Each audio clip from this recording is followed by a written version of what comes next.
Hello everyone and welcome to another video. Today we will take a closer look at this tiny device. This is the Game Boy Micro, the last and also the most peculiar Game Boy of them all. Enjoy!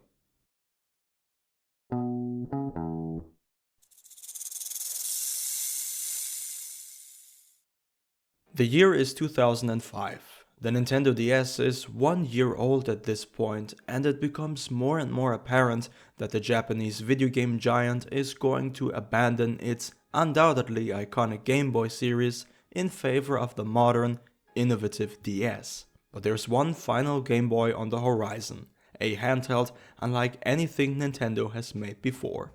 And it is weird.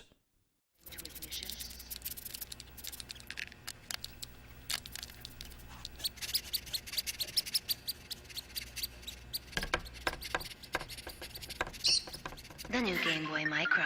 Extremely portable, extremely stylish. Released in September 2005, the Game Boy Micro marked Nintendo's last push to squeeze more money out of the Game Boy Advance line before bidding farewell to the Game Boy family for good. As such, the company had the freedom to go a little crazy, experimenting a lot with the console's design. Even looking at it right now, it's hard to believe that this is a Nintendo product. Constructed from a blend of plastic and metal, the Game Boy Micro exudes a premium feel unlike its predecessors. It's a departure from the chunky plastic casings of earlier Game Boys, making way for a sleek, stylish design. It's important to point out just how small the device really is. It measures merely 10 centimeters or 4 inches in length, making it exceptionally pocketable, but also a little uncomfortable to play. It has a tiny 2-inch 240 to 160 pixel resolution screen that, despite its size, is arguably the best screen on a Game Boy console. It's an adjustable backlit screen with vibrant colors and sharp details that aged pretty well, all things considered. The D-pad and face buttons are durable and responsive, easily my favorite among the Game Boy family. The large shoulder buttons that you can comfortably wrap your index fingers around are also worth praising. The start and select buttons light up in different colors, for example to indicate a low battery. On the bottom there's the power switch, an aux jack and the cartridge slot. The volume slider is on the right. To change the screen's brightness, you hold down on the left shoulder button and simply move the volume slider up or down. The charge port is on top.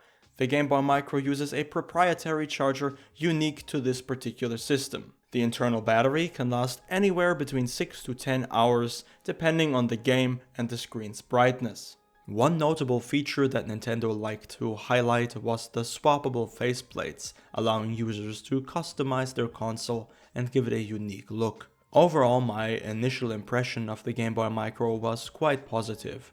It's evident that a lot of thought went to its design, and the build quality surpasses that of most other Nintendo consoles. If it released earlier in the GBA's life cycle, it would have perhaps been really popular. As it stands though, it is more of a rare collector's item, and depending on who you ask, a rather underwhelming end to the Game Boy family.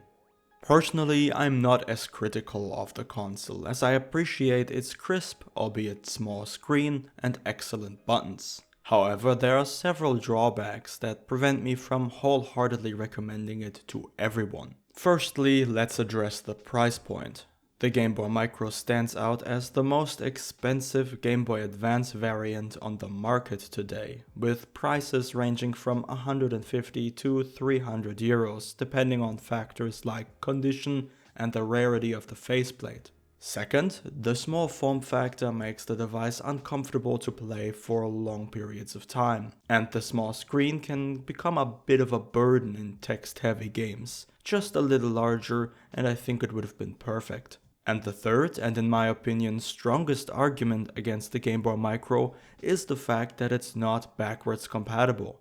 It is only capable of playing GBA games. Your original Game Boy and Game Boy Color cartridges won't work. There are other flaws in its design. For example, the lack of a link cable port, so you have to buy an expensive adapter to connect it to other Game Boys, or the rather quiet mono speaker. but none of this comes close to the lack of backwards compatibility. I would have loved to see this become the definitive version of the Game Boy, but in this state, it's just too limited. That being said, the Game Boy Advance library on its own is fantastic, with some standout titles such as Metroid Fusion and Metroid Zero Mission, Advance Wars 2, Golden Sun, Castlevania Area of Sorrow, Legend of Zelda The Minish Cap, and many hundreds more. If you are certain that you only want to play Game Boy Advance games, it might be worth looking into the Game Boy Micro, provided you can find it for a price that you're comfortable with. For everyone else, I would opt for the Game Boy Advance SP AGS 101. That is the model with the backlit screen. It's more commonly available for the same, if not cheaper price. It offers a very nice clamshell design and most importantly, backwards compatibility.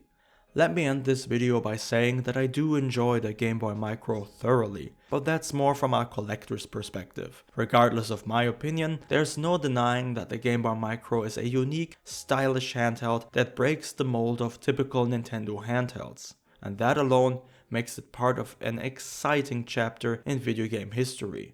But that's it on my part. If you have any questions or simply want to share your opinion, leave a comment below. Thank you all very much for watching, and of course, have a wonderful day.